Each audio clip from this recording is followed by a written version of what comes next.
여러분과 함께 미혹이라는 제목으로 하나님 말씀을 나누고자 합니다. 우리가 세상을 살아가는데 항상 우리 앞에 두 가지 길이 놓여 있습니다. 사는 길이 놓여 있고 죽는 길이 놓여 있습니다. 참된 길이 놓여 있는가 하면 거짓된 길이 놓여 있습니다. 진리의 길이 놓여 있고 거짓된 미혹의 길이 놓여 있습니다. 바른 길이 놓여 있는가 하면 가시밭길이 놓여 있는 것입니다. 이 길을 선택하는데 올바르게 선택하느냐 못하느냐가 우리의 운명을 결정짓는 것입니다. 수많은 사람들이 이 길을 잘못해감으로 말미암아 일생을 고통과 괴로움과 눈물과 피투성이가 된 사람이 있는가 하면 다른 사람들은 이 길을 잘 택함으로 마음의 의와 평강과 희락을 가지고 일생을 살게 된 사람들도 있는 것입니다. 그러면 우리 오늘 제일 첫째, 우리 조상 아담이 잘못된 길을 택한 그 결과를 우리 한번 알아보시기 바랍니다. 아담이 지음을 받았을 때는 하나님의 형상과 모양을 쫓아 지음을 받았다고 말하셨습니다. 여러분, 형상과 모양이란 무슨 뜻입니까? 조각이라는 것은 실제 물건을 꼭 담대로 만들어 놓은 것이 조각입니다. 사진은 무엇입니까? 실제 물건과 똑같은 형상을 찍은 것이 사진입니다. 하나님의 형상과 모양이라는 것은 하나님을 보고서 빚은 것이고 하나님의 사진을 찍어 놓은 것입니다. 그러므로 처음 아담과 하와가 지음을 받았다는 것은 너무 하나님과 똑같은 모습으로 지음을 받았다고 했으니 그 영광스럽고 영화로움이란 말로 다 할 수 없었습니다. 천사들이 보고 감탄을 했고 아마 하나님도 보시고 너무나 우리와 똑같다고 그렇게 말씀을 하셨을 것입니다. 그러므로 처음 지음을 받은 아담과 하와는 영성에 있어서도 하나님과 같아서 하나님과 대화할 수 있었습니다. 그렇기 때문에 하나님께서 저녁선언 때면 아담과 하와와 더불어 직접 얼굴과 얼굴을 마주대고 대화를 했습니다. 여러분, 사람은 개와 대화가 안 됩니다. 새와 대화가 안 됩니다. 짐승과 대화 안 돼요. 사람은 사람과 인격이 같아야 대화가 됩니다. 그러므로 사람 속에 하나님의 신성을 하나님이 주셨으므로 사람과 하나님과 직접 대화할 수 있는 그런 신성을 가지고 있고 영성을 가지고 있었습니다. 아담과 하와는 도덕성이 있어서 죄와는 상관이 없고 불의와는 상관이 없이 하나님처럼 거룩하고 의로워서 하나님 앞에 설 때 부끄러움이 없이 하나님과 손을 잡을 수가 있는 것입니다. 그리고 그들의 지성도 하나님의 사진이었습니다. 하나님께서 아담과 하와에게 지성을 주어서 그 지성을 통해서 아담과 하와는 그 앞에 다가오는 모든 짐승들의 이름을 순간순간 다 지어줄 수 있을 정도로 컴퓨터와 같은 그런 머리를 가지고 있었습니다. 그러나 미혹이 가져온 그 비극적인 결과를 보십시오. 아담은 자기가 하나님의 형상과 모양대로 지음받은 아름다운 존재요 하나님을 섬기며 하나님의 말씀을 지키고 살아야 된다는 것을 알고 있었습니다. 하나님께서 분명히 동산에 있는 모든 실과는 다 먹되 선악을 아는 실과는 먹지 마라. 이를 먹는 말은 너희가 반드시 죽으리라. 좋고 나쁜 것은 하나님이 결정한다. 너희는 하나님 밑에 있어서 하나님이 좋다고 결정하면 그것을 따라가고 하나님이 나쁘다고 하면 그것을 따라간다. 너가 주인이 아니라 하나님이 주인이고 너는 하나님의 따르는 섬기는 청지기다. 그러므로 청지기는 주인이 결정하는 바를 따라가는 것이지 청지기가 마음대로 결정하는 것이 아니다. 그러므로 너는 영원히 이 세상에서 하나님을 섬기는 청지기로 살아라. 스스로 선악을 판단하면 너가 하나님이 되는 것이기 때문에 너가 주인이 되는 것이기 때문에 하나님과 대결됨으로 너는 하나님 앞에서 쫓겨난다. 분명히 하나님이 가르쳐 주셨습니다. 그럼에도 불구하고 그들은 미혹에 빠졌습니다. 사탄이 와서 말했습니다. 너희가 이 실과를 따먹는 날에는 너희 눈이 밝아 너도 하나님처럼 되어서 당당하게 선악을 분별하고 하나님과 1대1로 살 수가 있다. 그러므로 하나님 진리의 말을 믿지 말고 나의 말을 믿어라. 하와는 마귀의 말을 믿었습니다. 하나님께서는 선악을 아는 실과를 먹는 날에는 반드시 하나님과 분리되고 죽는다고 말했습니다만 그 진리의 길을 저버리고 마귀가 말하는 미혹의 길, 달콤한 길에 귀를 기울였었습니다. 너가 선악을 아는 실과를 먹는 날에는 너도 선악을 분별하게 되므로 너가 주인이 된다. 하나님 앞에 종살이 할 필요 없다. 청지기 노릇할 필요 없다. 너도 하나님처럼 된다. 그래서 그런 미혹의 길을 택해서 선악과를 따먹고 남편에게도 주고 그 결과 그들이 스스로 청지기가 주인 노릇하겠다고 일어남으로 하나님께로부터 쫓겨남을 받고 하나님이 예비한 동산을 상실하고 마는 것입니다.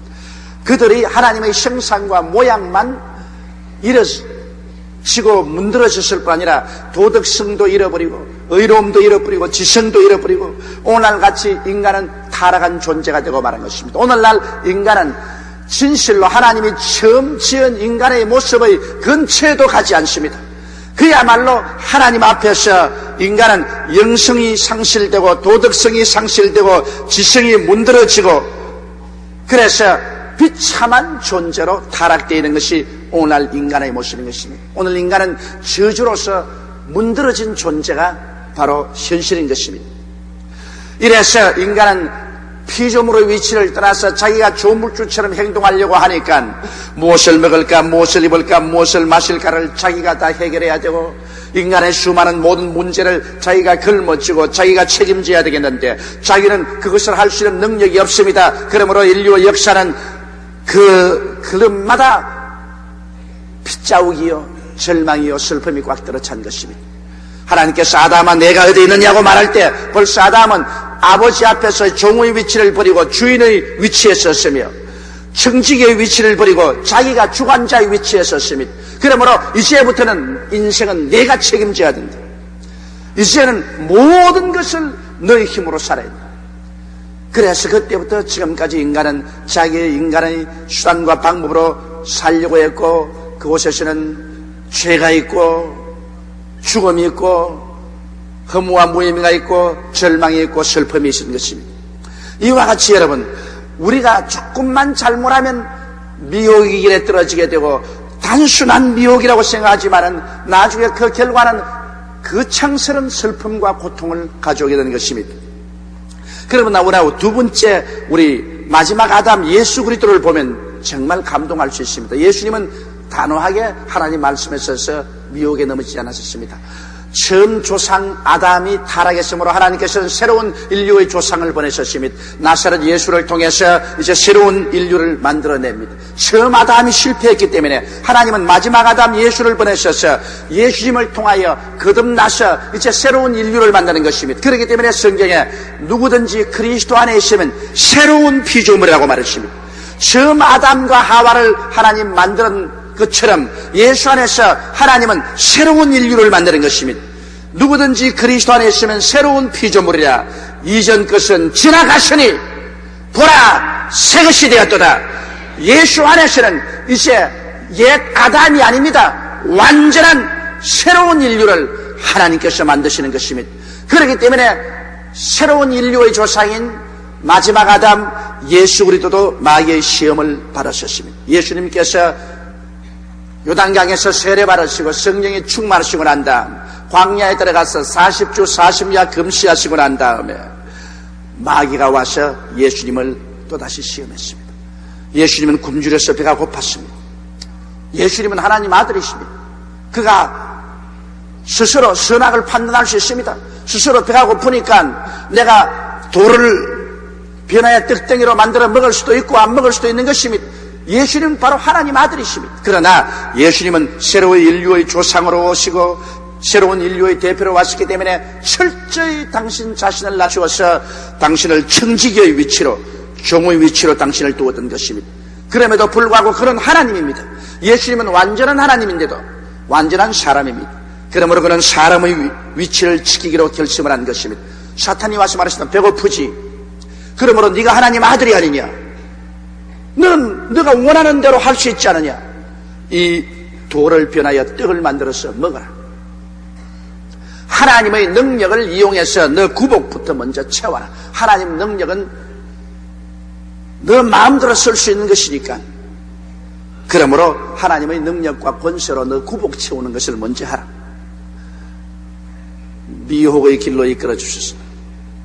그때 예수께서는 단호하게 마귀에게 말했습니다. 사람이 떡으로만 살 것이 아니요 하나님의 입으로 나오는 모든 말씀으로 살 것이니라.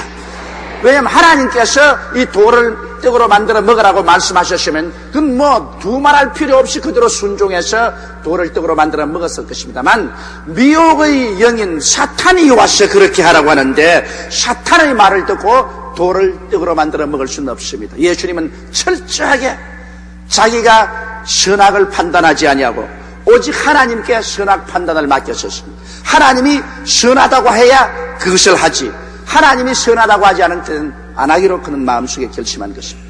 그러자 사탄은 예수 그리스도를 높은 뼈중탑에 데려 올라가서 수많은 사람들이 예배드리러 오는 성전 뼈중탑 위에 말하십니다.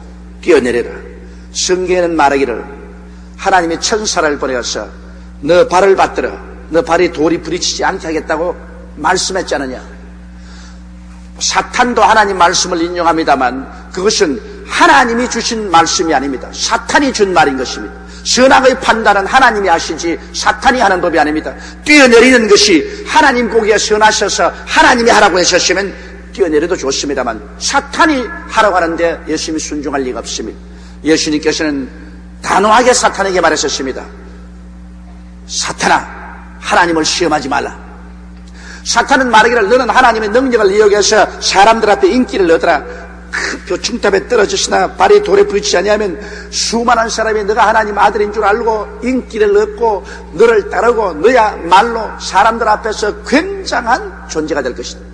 예수님은 어떠한 일이 있어도 하나님이 선악을 판단하도록 해야지 자기 보기에 이렇게 해서 인기를 얻으니까 좋겠다고 자기가 선악 판단하는 것을 거부했었습니다. 하나님을 시험치 말라. 그러자 사탄은 예수님을 데리고 높은 산에 올라가서 환상 중이겠지요.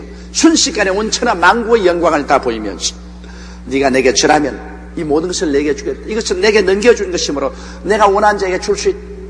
원래 아담과 하와에게 온천하 영광을 다 준 것인데 아담과 하와가 사탄에게 순종해서 다 사탄에게 넘겨주고 말한 것입니다. 사탄은 말하기를 너가 내게 절하면 이 모든 것을 다 내게 주겠다. 예수 그리스도는 물론 만왕의 왕 만주의 주로 오셨고 세상의 왕으로 오셨습니다만 하나님 아버지가 주시는 것이면 예수님은 받습니다. 그러나 아버지가 주시지 않고 사탄이 내게 절하면 이것을 주겠다고 말한다. 하나님의 아들이면 하나님 아들의 능력을 이용해서 수단과 방법을 가리지 않고 네가 선택하여 마귀와 손을 잡고 천하 권세를 손에다 넣으라고 하는데 예수님이 순종할 리가 만명합니다. 사탄아 물러가라. 오직 내 하나님께만 경배하고 그만 순종하는 말씀을 가지고 마귀를 물리치십니다. 예수님께서는 스스로가 선악을 판단하지 않으셨습니다. 마귀의 말을 듣고 자기 스스로 나는 배가 고프니까 떡을 만들어 먹는 것이 좋겠다. 내가 보기에는 높은 뼈중탑에서 뛰어내리면 인기를 얻을 수 있으니까 사탄의 말이지만은 내가 한번 뛰어내려 보겠다. 그렇지 않으면 내가 온 천하를 손아귀에 넣기 위해서 마귀에 절하고 마귀의 수단과 방법도 다 사용해서 천하를 얻겠다. 이런 생각을 하지 않습니다. 그것은 미혹의 길이었습니다. 사탄이 자기에게 속삭여서 네가 하나님 아들이니까 네가 선악을 마음대로 분별하라. 네가 좋다고 생각하는 대로 결정하고 네가 나쁘다고 생각하는 것은 결정하지 마라. 이런 말에 속아 넘어가지 않았었습니다. 예수님은 철저하게 선악의 판단의 권한은 하나님께 맡긴 것입니다. 하나님만이 절대 주권자이기 때문에 좋고 나쁜 것은 하나님이 결정하는 것이요. 그리고 하나님 밑에 사는 인생은 하나님께서 결정하는 대로 따라갈 따름이라는 것입니다. 이것이 오늘날 여러분 우리가 결정해야 될 문제인 것입니다. 우리가 인생을 살아가면서 우리 생각에는 아주 좋은 것 같습니다만 하나님 생각에는 좋지 않은 일이 있습니다. 우리 생각에는 나쁘다고 생각이 되는데 하나님 생각에는 그것이 좋다고 생각합니다. 생각에 좋고 나쁜 것은 우리가 결정할 권한이 없습니다. 하나님께서 결정할 권한인 것입니다. 그러므로 여기에 좋고 나쁜 하나님의 결정이 성경에 기록되어 있으므로 우리가 하나님 말씀을 통해서 우리는 하나님의 선악의 결정에 따라야지 인간의 선악 결정에 따르면 안 되는 것입니다. 사탄은 언제나 와서 우리에게 미혹을 하기를 하나님이 선악을 결정하게 하지 말고 네가 마음대로 선악을 결정하라. 네가 마음대로 좋은 것은 좋은 대로 하고 나쁜 것은 나쁜 대로 하라. 하나님 말 기다릴 필요가 없다고 말하는 것입니다. 여기에 언제나 미혹에 떨어지게 되는 것입니다. 셋째로 제가 여러분께 알고 싶은 것은 20세기의 우리 미혹을 한번 보십시다. 성경에 보면 여기에 주님께서 아주 놀라운 비유를 드러놓으셨습니다. 한 부자와 거지 나사로의 비유인 것입니다. 한 부자는 돈을 굉장히 많이 벌었었습니다. 그리고 그는 사회적으로 지위도 높고 권력도 굉장히 있는 사람인 것입니다.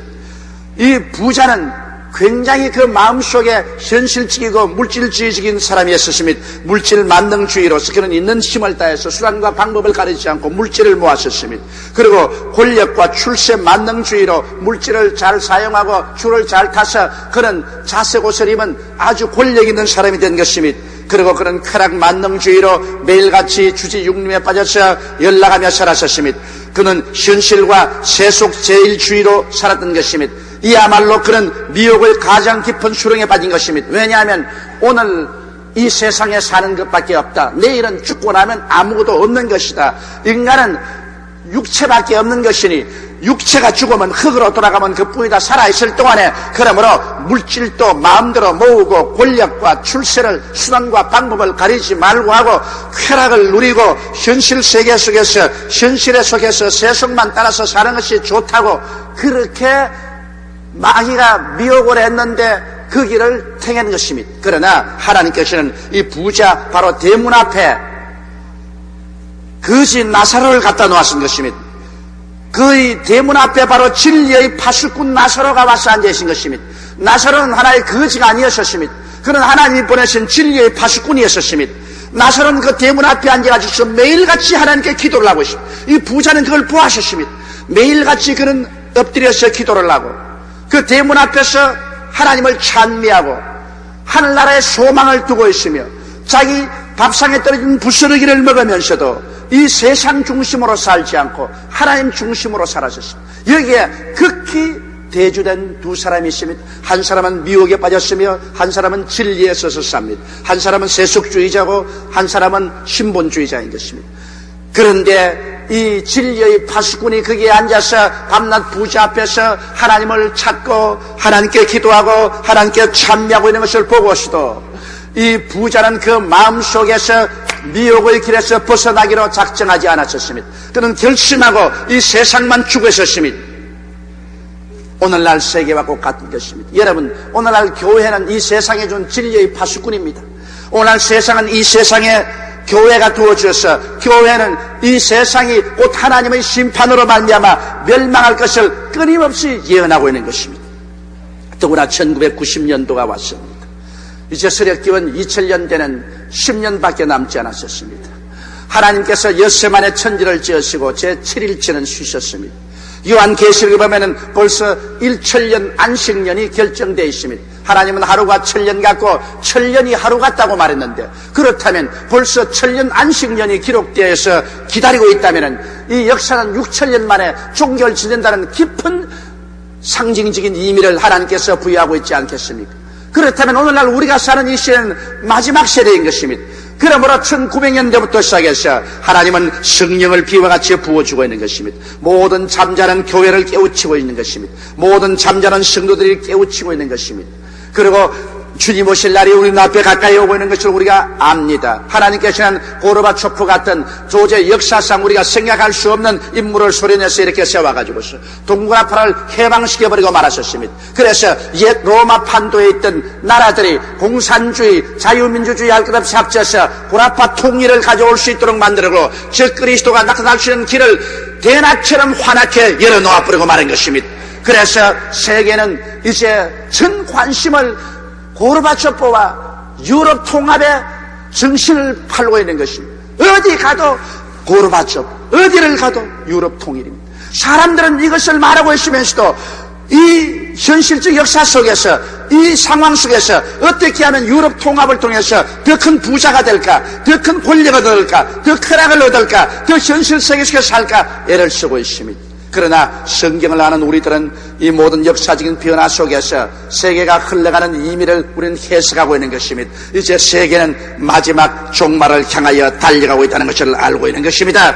역사의 수레바퀴가 이제 마지막 굴러가고 있다는 것을 알고 있는 것입니다. 이제 벌써 하늘에서는 준비가 진행되고 있는 것입니다. 천사들이 행진할 준비를 하고 있는 것입니다. 이제는 천사장이 나팔을 불 준비를 하고 있는 것입니다. 예수님은 공중에서 강림할 예비를 하고 계신 것입니다. 순식간에 이제 주께서 호령과 천사장의 고함과 하나님의 나팔로 신이 하늘로 쫓아 강림하실 때 주 안에서 죽은 자들이 살아 일어나고 살아남은 우리들이 다 변화되어 공중으로 올라갈 순식간에 그 때가 어느 순간에 다가올지 모르고 있는 것입니다. 마치 부자의 대문간에 나사로가 앉아서 부자 앞에서 매일 기도하면서 경고하는 것처럼 오늘 교회는 이제 마지막으로 이 세계 죽어가는 인류들을 향해서 경고하고 있는 것입니다. 지금이라도 늦지 않으니 잠에서 깨어 일어나라. 지금이라도 회개하라. 지금이라도 예수께로 돌아오라. 지금이라도 십자가 보혈로 돌아오라. 너희 마음대로 살지 말고 하나님이 선택한 길을 걸으라고 말하고 있는 것입니다. 하나님의 선택한 길은 여기에 있습니다. 하나님이 세상을 이처럼 사랑하사 독생자를 주셨으니 누구든지 저를 믿으면 멸망하지 않고 영생을 얻으라는 것입니다. 아들을 믿는 자에게는 영생이 있고 아들을 믿지 않는 자에게는 영생을 보지 못하고 도리어 하나님의 진도와 그 위에 있겠다고 말한 것입니다. 여기에 하나님께서 결정한 선악의 길이 있습니다. 예수 믿는 것은 선한 길이고 믿지 않은 것은 악한 길입니다. 예수 믿는 길은 사는 길이고 예수 믿지 않은 길은 죽는 길입니다. 예수를 따르는 길은 사는 길이고 예수님을 반대하는 길은 죽는 길입니다. 선악의 결정은 하나님이 내려놓은 것입니다. 그런데 사람들은 예수 믿지 않아도 좋다고 자기 마음대로 결정을 합니다. 사람들은 물질을 따라 사는 것이 좋다고 합니다. 권력과 출세만 가지면 좋다고 합니다. 쾌락만 누리고 살면 된다고 합니다. 현실과 세속 제일주의로 삽니다. 인간은 스스로가 주인이 되어서 자기 스스로가 선악을 판단하고 삽니다. 그러나 여기에 하나님을 따르는 자는 진리를 따르게 되는 것이고 인간을 따르게 되는 자는 미혹을 따라서 멸망을 받고 마는 것입니다. 성경은 그것을 결정적으로 보여주고 있습니다. 부자는 죽어서 미혹을 따라간 결과로 음부에 떨어져 불꽃 가운데서 번뇌하게 되었고 진리를 따라간 나사로는 죽어서 천사들에게 받들여 낙원에 올라가 아브라함의 품에서 위로를 받게 되었던 것입니다. 넷째로 미혹을 피하고 이 마지막 길을 우리 살아가는 길을 알아봐야 되는 것입니다. 우리는 꽉 들어찬 미혹에서 우리가 마지막 예수 그리스도의 강림하심을 맞이할 수 있는 그 기회를 얻기 위해서는 우리 마음속에 탐욕을 버려야만 되겠습니다. 자기의 본분과 처지와 분수를 아는 것은 참으로 지혜로운 일인 것입니다. 자기의 본분을 알고 처지를 알고 분수를 알고 욕심을 내지 않은 길이 참으로 중요한 길입니다. 사람은 이 세상에 살면서 어찌할 수 없이 욕심의 노예가 되고 포로가 됩니다. 마귀는 그것을 알기 때문에 욕심의 낚시를 걸어가지고서 수많은 사람들을 걸어잡아 땡기는 것입니다. 오늘 그러므로 이 마지막 때 우리가 마귀의 올무에 걸리지 않기 위해서는 우리의 마음속에 탐욕을 버려야 되는 것입니다. 아담은 탐욕 때문에 망했지만 예수 그리스도는 탐심을 버리기 때문에 망하지 않았었습니다. 그러므로 우리는 이 마지막 때 우리의 마음속에서 욕심을 버리자. 내 분수를 뛰어넘는 행동을 하지 말자는 이 마음의 굳은 결심을 해야 되는 것입니다. 그 다음 진리의 말씀에 귀를 기울이고 늘 회개하며 살아야 되는 것입니다. 이 진리는 거울과 같은 것입니다. 여러분, 시집갈 처녀는 신랑을 맞이하기 전에 늘 거울 앞에서 삽니다. 거울 앞에서 자기 얼굴을 바라보고 머리를 만지고 얼굴을 매만지고 옷매무새를 봅니다. 이 성경은 우리의 거울입니다. 우리는 이 하나님 말씀을 이제는 어느 때보다도 늘 열심히 읽고 묵상하고 그 말씀을 가지고서 우리 마음을 단장하지 않으면 안 됩니다. 그리고 늘 우리는 오늘날 회개하면서 살아야 되는 것입니다. 죄를 짓지 않은 의인은 한 사람도 없습니다. 그렇기 때문에 늘 회개해야 됩니다. 만일 우리가 우리 죄를 자백하면 저는 미쁘시고 이로우사 우리 죄를 사하시며 모든 불의에서 우리를 깨끗이 하실 것이라고 말씀하신 것입니다. 이렇기 때문에 우리는 늘 말씀의 거울에 우리 자신을 비춰보고 늘 회개로서 우리를 씻으며 진리를 따라 살기를 전력을 기울여서 힘써야 될 때 우리는 살고 있는 것입니다. 그리고 우리는 항상 기도하고 성령의 도우심을 구해야 합니다.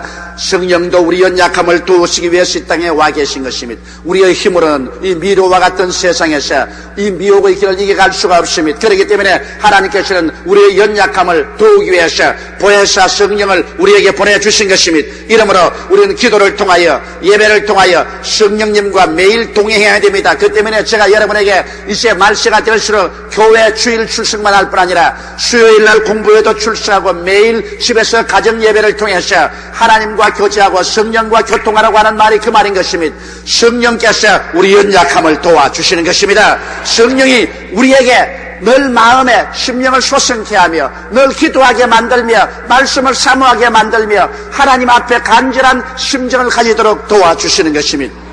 마귀는 자기의 때가 이제 정말 얼마 남지 않았기 때문에 모든 마귀의 군사를 다 동원해서 전력을 기울여 택한 사람 한 사람이라도 미혹에 떨어지게 하려고 전력을 기울이고 있는 것입니다. 우리는 오늘날 이 시간에 이제 최후의 결전을 할 때가 온 것입니다.